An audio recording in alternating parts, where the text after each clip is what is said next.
Today, we will be exploring the biomechanical concepts of surface drag force, pressure drag force, and streamlining.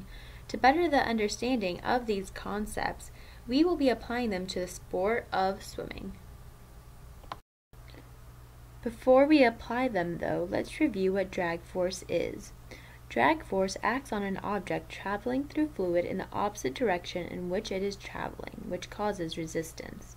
When an object is traveling through a fluid at low velocities, the fluid flows around the object in parallel layers with no disruption within the layers. This is known as laminar flow. However, when an object is traveling through a fluid at high velocities, there is disruption within the layers of the fluid. This is known as turbulent flow. When an object, or in our case a human, is swimming at lower velocities, the dominating force here is surface drag. This force is exerted on an object moving through fluid and acts in the opposite direction of motion. This resistance is specifically found in the boundary layer, which is a part of the fluid flow closest to the surface of the swimmer. Within the boundary layer, the fluid experiences laminar flow. The magnitude of the force is dependent on the velocity of the fluid relative to the surface of the object, the roughness of the surface area of the object, and the properties of the fluid. On the other hand, when a human is swimming at higher velocities, the dominating force here is pressure drag force. This force is the result of the pressure differential between the front and back of a human in motion. This pressure differential is caused by the need for fluid to want to balance itself out. This means that fluid from a high pressure area wants to travel to a low pressure area, causing a backward force. While there may be laminar flow around the swimmer at first, the pressure differential will cause them to experience turbulent flow, which requires greater power from the human to overcome. To reduce surface and pressure drag, you need to look at the coefficient of drag. The coefficient of drag is the index of how much drag an object can experience.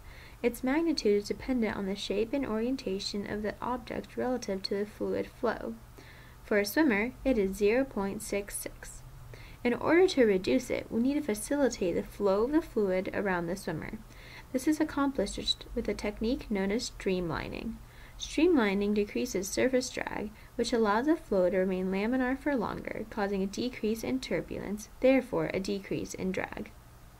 One streamlining technique used to decrease surface drag is by manipulating the outer surfaces of their bodies. For example, shaving their body hair and developing special fabrics for their bodysuits. Both of these techniques alter the outer surface of the swimmer, which decreases the resistance that the swimmer experiences in traveling through water. Another streamlining technique that swimmers use is to manipulate their body shape. They do this by maintaining a straight, tight body position with their legs together and their arms stretched out in front of them. They utilize this technique after diving and flip turns in order to maximize speed and minimize force prior to beginning their stroke.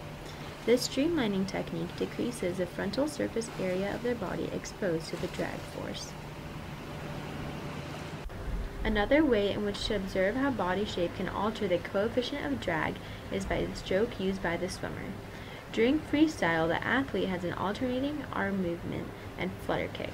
In this stroke, the swimmer's body shape is more compact and exposes the least amount of their body's frontal surface area to the drag force.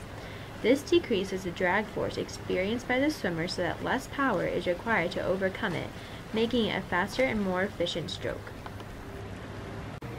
On the other hand, during breaststroke, both arms execute half-circular arm movements simultaneously underwater while his legs are also simultaneously executing whip kicks. In this stroke, the swimmer's body shape is less compact and exposes more of their frontal surface area to the drag force. This increases the drag force experienced by the swimmer so that more power is required to overcome it, making it a slower and less efficient stroke. I hope that after this you have gained a deeper understanding of the biomechanical concepts of surface drag force, pressure drag force, and streamlining. Thank you for listening.